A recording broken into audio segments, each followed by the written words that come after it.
ছাত্ৰ-ছাত্ৰীসকল তোমালোকক মই মোৰ ইউটিউব চেনেল ইতিহাসলৈ পুনৰ স্বাগতম জনাইছোঁ। আমি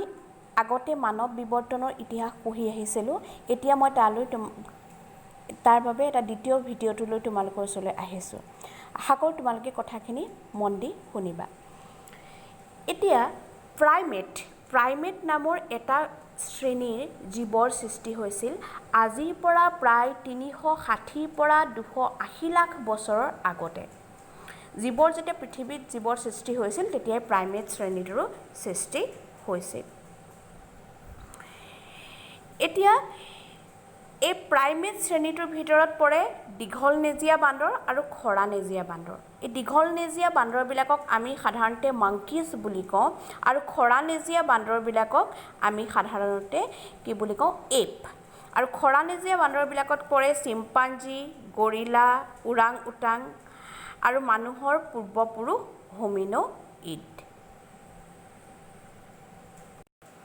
এতিয়া আমি চাওঁ যে প্ৰাইমেট শ্ৰেণীৰ জীৱৰ বৈশিষ্ট্যনো কি কি। এতিয়া প্ৰাইমেট শ্ৰেণীৰ জীৱৰ বৈশিষ্ট্য হৈছে শৰীৰৰ নোম, কাৰণ প্ৰাইমেট শ্ৰেণী বান্দৰ বা গৰিলাবিলাকৰ শৰীৰৰ যিখিনি নোম সেই নোমৰ ধৰণবিলাক একেই। পূৰ্বপুৰুষ মানুহৰো তেনেকুৱা ধৰণৰ নোমেই আছিল, কিন্তু লাহে লাহে বিৱৰ্তনৰ ফলত নাইকিয়া হৈছে। কিন্তু তথাপিও তোমালোকে কিছুমান বস্তু মন কৰিব পৰা এতিয়াও, তোমালোকে গৰিলাই হওক বা সাধাৰণ মাংকিজ হওক মানুহৰে হওক, তোমালোকে যদি মন কৰা দেখিবা তেওঁলোকৰ হাতৰ তলুৱাখনত কেতিয়াও নোম নাথাকে বা নাকৰ ওচৰৰ যিখিনি গালৰ এই অংশ তাত নোম নাথাকে, নাকৰ কাষৰ যিখিনি অঞ্চল জেগা। স্তনগ্ৰন্থি গৰিলা হওক বান্দৰ হওক বা মানুহৰ হওক একেই, আৰু গৰিলা বা বান্দৰ বা মানুহবিলাকৰো শৰীৰত কি থাকে এটা নিয়মীয়া উত্তাপ থাকে। এইকেইটা বৈশিষ্ট্যৰ কাৰণে মানুহ বা দীঘলনেজীয়া বান্দৰবিলাকক প্ৰাইমেট শ্ৰেণীৰ ভিতৰত। এতিয়া খৰানেজীয়া বান্দৰ বা হোমিনোইড, এই হোমিনোইডবিলাকৰ বৈশিষ্ট্য হৈছিলে যে সিহঁতি নেগুৰবিহীন আৰু আটাইতকৈ যে তেওঁলোকৰ যিটো গৰ্ভধাৰণৰ কাল সাধাৰণ বান্দৰতকৈ দীঘলনেজীয়া বান্দৰতকৈ দীঘল।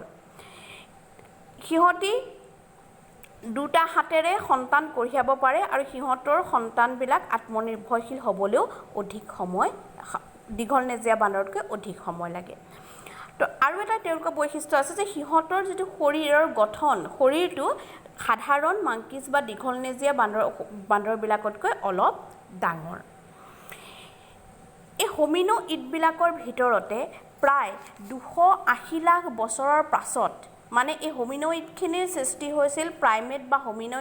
প্ৰাইমেট আৰু হোমিনোইডৰ সৃষ্টি হৈছিল 360 পৰা 280 লাখ বছৰৰ ভিতৰত। আৰু এই 280 লাখ বছৰৰ ভিতৰতে হোমিনিড নামৰ এটা শাখাৰ জন্ম হৈছিল বা লাহে লাহে বিকাশ হৈ আহিছিল। এই হোমিনিডৰ বৈশিষ্ট্য আছিল যে যিটোৱে সিহঁতক গৰিলা বা অন্যান্য যিবিলাক এপবিলাকতকৈ পৃথক কৰিছিল, এইটো হৈছে যে হোমিনিডবিলাকৰ শৰীৰৰ আগভাগটো থিয় আছিল আৰু সিহঁতি ভৰিত ভৰ দি খোজকাঢ়িব পাৰে। আৰু সিহঁতৰ মস্তিষ্কৰ আকাৰ ডাঙৰ আছিলে, হাতৰ বিশেষ ক্ষমতা আছিলে যে সিহঁতি কিবা এটা বস্তু হাতেৰে তুলি ল'ব পাৰে, আঙুলিৰ যিটো জোৰ সেইটো সহজে সিহঁতি তুলি ল'ব পাৰে। তেনেকুৱাবিলাক আমি শিকাই থকা চিম্পাঞ্জী বা গৰিলাবিলাকৰ ক্ষেত্ৰতো দেখা যায়, কিন্তু হোমিনোইডবিলাকৰ সেই এটা ক্ষমতা বা হাতৰ যিটো গঠন সেই গঠনটো আছিল। এতিয়া এই ছবিখনলৈ মন কৰিলে আমি চাম যে এই জীৱটো কি হৈছিল যে হোমিনোইডবিলাক প্ৰথম যেতিয়া হৈছিল বিৱৰ্তনৰ আগত, সিহঁতি তেতিয়া তাহাঁতৰ আকৃতিবিলাক এনেকুৱা সৰু সৰু বন মানুহৰ নিচিনা এপবিলাকৰ দৰে আছিল। তাৰ পাছত লাহে লাহে সিহঁতৰ আকাৰটো এই দ্বিতীয়টো যিটো এই মানুহটোৰ দৰে এই জীৱটোৰ নিচিনাকৈ পৰিছিল। তাৰ পাছত আহিছিল তৃতীয়টো ইয়াৰ গঠন অষ্ট্ৰেলোপিথেকাছ। এই অষ্ট্ৰেলোপিথেকাছ জীৱটো 5.6 MYA কি হৈছিল আফ্ৰিকাত আৱিষ্কাৰ। তাৰ 5.6 MYA এই জীৱটো আফ্ৰিকাত আছিলে, তাৰ কথা আমি তাৰ জীৱাশ্ম 5.6 MYA সময়ৰ জীৱাশ্ম প্ৰথমে আফ্ৰিকাৰ অঞ্চলত আৱিষ্কাৰ কৰা হৈছিল। আৰু বাকীবিলাক অঞ্চলত এছিয়া বা ইউৰোপৰ বেলেগ অঞ্চলবিলাকত তাৰ এনেধৰণৰ জীৱৰ প্ৰায় 1.8 8 MY সময়ৰহে পোৱা যায় গতিকে সেই তথ্যটোৰ ওপৰত ভিত্তি কৰি কোৱা হয় যে প্ৰথম মানুহ বা হোমিনিডৰ জন্ম হৈছিল ক'ত আফ্ৰিকাত আৰু আফ্ৰিকাত পোৱা এই প্ৰথম শ্ৰেণীৰ জীৱটোৱে আছিল অষ্ট্ৰালোপিথেকাছ এই জীৱটো অষ্ট্ৰেলোপিথেকাছ আৰু ইয়াৰ ফলতে বিৱৰ্তন হৈ পেলাই আজি মানুহ পাইছেগৈ এই অষ্ট্ৰেলোপিথেকাছ বিলাকৰ বৈশিষ্ট্য আছিল মুখ বহল হনু ডাঙৰ সিহঁতৰ মুখ বা হনু অংশটো ডাঙৰ আছিল গতিশীল গেৰুৱা গণ্ঠি আৰু ধেনুভেৰিয়া হাড় এটা গতিশীল গেৰুৱা গণ্ঠি আৰু ধেনুভেৰিয়া হাড় কিহৰ কাৰণে হৈছিল যে অষ্ট্ৰেলোপিথেকাছ বিলাক গছৰ ওপৰত আছিল যেনেকৈ অন্যান্য বান্দৰবিলাক গছৰ ডালে ডালে বগাই থাকে গছৰ খুৰুং বা গছৰ ডালত থাকে সিহঁতেও তেনেকৈ সেই সময়ত গছৰ খুৰুং বা গছৰ ডালত বগাই আছিল সিহঁতে এখন এখন অৰণ্য গছৰ ওপৰে ওপৰে বগাই যাব পাৰিছিল গতিকে সেই কাৰণে সিহঁতৰ গেৰুৱা গণ্ঠিটো গতিশীল আছিল যাতে গছত ওলমি থাকিব পাৰে আৰু হাত চাতবিলাকৰ গঠনবোৰ তেনেকুৱা আছিল আৰু ৰাজহাড়ডাল বা হাড়বিলাক সিহঁতৰ ধেনুভেৰিয়া আছিল বেকা আছিল আজি মানুহৰ নিচিনা পোন নাছিল এটা তোমালোকে দেখিবা যে এই যেটো মানুহ শ্ৰেণীৰ প্ৰাণী বা তাৰপিছত এই মানুহ শ্ৰেণীৰ যিখিনি প্ৰাণী সিহঁতৰ এই হনুখিনি কেনেকুৱা আছিল বৰ্তমানৰ মানুহবিলাকতকৈ অলপ বেলেগ আছিল তাৰ পাছত সিহঁতৰ গেৰুৱা গণ্ঠিবিলাকলৈ যদি মন কৰা গেৰুৱা গণ্ঠিবিলাকলৈ মন কৰিলে আমি দেখিম এই যেটো গঠন এই গঠনটো লাহে লাহে কি হৈছিল টান হৈ বা দৃঢ় হৈ আহিছিল আৰু হাতৰ এই হাড়বিলাকৰ গঠনবিলাক কি হৈছিল পৰিৱৰ্তন হৈছিল গতিকে এই হাড় তোমালোকে যদি এইটো মন কৰা ইয়াৰ যেটো গঠন হাতৰ গঠন যদি মন কৰা তেতিয়া তোমালোকে এই মানুহকিটালৈ মানুহৰ বিৱৰ্তনৰ এই ছবিখন দেখিলে তোমালোকে তাৰ পৰিৱৰ্তনটো ধৰিব পাৰিবা কেনেধৰণে সময়ৰ লগে লগে মানুহৰ গাৰ গঠনবিলাক পৰিৱৰ্তন হৈ হৈ আহিছিল কিন্তু এই পৰিৱৰ্তনবিলাক এদিন দুদিনৰ নাছিল লাখ লাখ বছৰ ধৰি হোৱা পৰিৱৰ্তন যাক যুগে যুগে জেনেৰেশ্যন বাই জেনেৰেশ্যন সেই বস্তুটো কি হৈ গৈছিলে সেই পৰিৱৰ্তনবোৰ মানুহৰ চকুত পৰাবিধৰ পৰিৱৰ্তন নাছিল একদম লাখ লাখ বছৰ হৈ গৈ গৈ গৈ গৈ দেহৰ গঠনৰ এটা পৰিৱৰ্তন আহিছিল কিন্তু এতিয়া প্ৰশ্ন হ'ল এই পৰিৱৰ্তন কিয় আহিলে কিয় অষ্ট্ৰেলোপিথেকাছবিলাক গছৰ ওপৰত থকা প্ৰাণীবিলাক গছৰ ওপৰৰ পৰা এৰি পেলাই আজি মানুহলৈ বিৱৰ্তন হোৱাৰ কাৰণটো কি তাক চাবলৈ গ'লে আমি দেখা পাম এটা প্ৰাকৃতিক আজিৰ পৰা প্ৰায় 25 লাখ বছৰৰ পূৰ্বে তুষাৰ যুগ আৰম্ভ হৈছিল আৰু পৃথিৱীত তেতিয়া কি হৈছিল বৃহৎ অংশ বৰফেৰে ঢাক খাই গৈছিল আৰু বৰফেৰে ঢাক খাই যোৱাৰ ফলত কি হ'ল যে তাপমান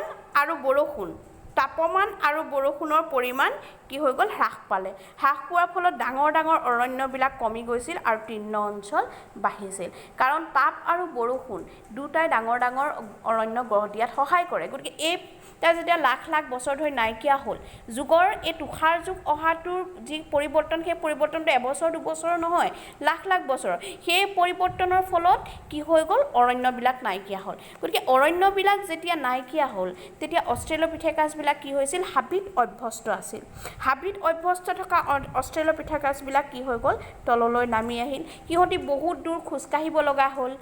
সিহঁতি খোৱা বস্তু বিচাৰিব লগা হ'ল হয়তো বহু ক্ষেত্ৰত সিহঁতি চিকাৰজীৱী হ'বলগীয়া হ'ল এনেদৰে পৰিৱৰ্তন সিহঁতি অষ্ট্ৰেলোপিথেকাছ নামৰ এটা যিটো প্ৰাণী আছিল সেই প্ৰাণীটো লাহে লাহে লাহে লাহে নাইকিয়া হৈ গৈ তাত এটা আকৌ নতুন প্ৰাণীৰ জন্ম হ'ল তাৰ নাম হ'ল হোমো আৰু এই হোমো একেধৰণে আজিৰ অৱস্থা পোৱাহি নাই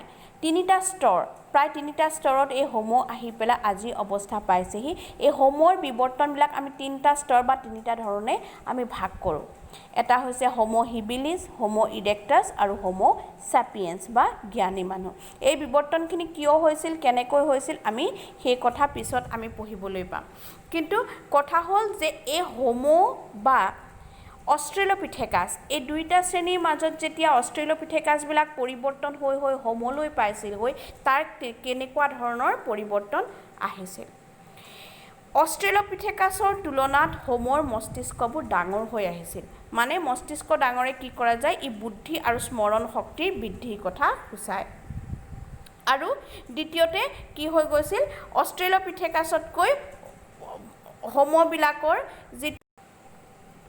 অষ্ট্ৰেলোপিথেকাছতকৈ হোমোবিলাকৰ যি মুখৰ হনু সেয়া কি হৈ গৈছিল লাহে লাহে সৰু হৈ আহিছিল গতিকে আমি এই পিকচাৰটো যেতিয়া দেখিবলৈ পাম এই ছবিখনত থকা বিষয়টো হৈছে যে কেনেদৰে লাহে লাহে মগজুটো ডাঙৰ হৈ আহিছে ইয়াত তোমালোকক দেখুওৱা হৈছে এটা হেৰিৰ সৈতে চিত্ৰ যোগেদি যে কেনেদৰে এই মগজুবিলাক মানুহৰ পৰিৱৰ্তনৰ লগে লগে ডাঙৰ হৈ আহিছে আৰু মুখৰ গঠনবোৰ তোমালোকে সূক্ষ্মভাৱে মনত কৰা কেনেদৰে এই মুখৰ গঠনবিলাক কি হৈ গৈছে মানুহৰ বিৱৰ্তনৰ লগে লগে আহি সৰু হৈ আহিছে এতিয়া আমি দেখিম যে Australopithecus Homo habilis Homo erectus and Homo sapiens এটা নিয়েণ্ডাৰথেল এটা আজি আধুনিক তাৰ পাছত হোৱা আধুনিক যুগৰ মানুহ গতিকে আমি ইয়াৰ পিছত আজিলৈ আমি গম পালোঁ যে কেনেদৰে এটা প্ৰাকৃতিক পৰিৱৰ্তনে অষ্ট্ৰেলোপিথেকাছবিলাকক মানুহৰ শ্ৰেণীলৈ বা এটা শাৰীৰিক পৰিৱৰ্তন আনি বা খাদ্যাভ্যাসৰ পৰিৱৰ্তন জীৱনশৈলীৰ পৰিৱৰ্তন আনি সিহঁতক মানুহ হোৱাৰ সহায় কৰিলে এতিয়া আমি নেক্সট আকৌ গম পাম যে কিয়নো এই পৰিৱৰ্তনবিলাক কেনেকৈ হৈছিল কি ধৰণে হৈছিল আৰু কেনেকৈ হোমো ইৰেক্টাছ হোমো হিবিলিছ বা হোমো চেপিয়েন্সৰ মাজত কেতিয়া হোমো ইৰেক্টাছবিলাক হোমো হিবিলিছবিলাক হোমো ইৰেক্টাছ আৰু কেনেদৰে হোমো ইৰেক্টাছবিলাক কি ঘটনাই হোমো চেপিয়েন্সলৈ সিহঁতক পৰিৱৰ্তন কৰিছিল কেনেকৈ গুহা পেইণ্টিং বা কেনেকৈ সিহঁতি ভাষা ক'বলৈ শিকিছিল সেই কথা আমি পাছত পঢ়িবলৈ চাম গতিকে আজি তোমালোকক ধন্যবাদ জনাইছোঁ আৰু অনুগ্ৰহ আশা কৰিছোঁ যাতে তোমালোকে মোৰ চেনেলটো লাইক আৰু ছাবস্ক্ৰাইব কৰিবা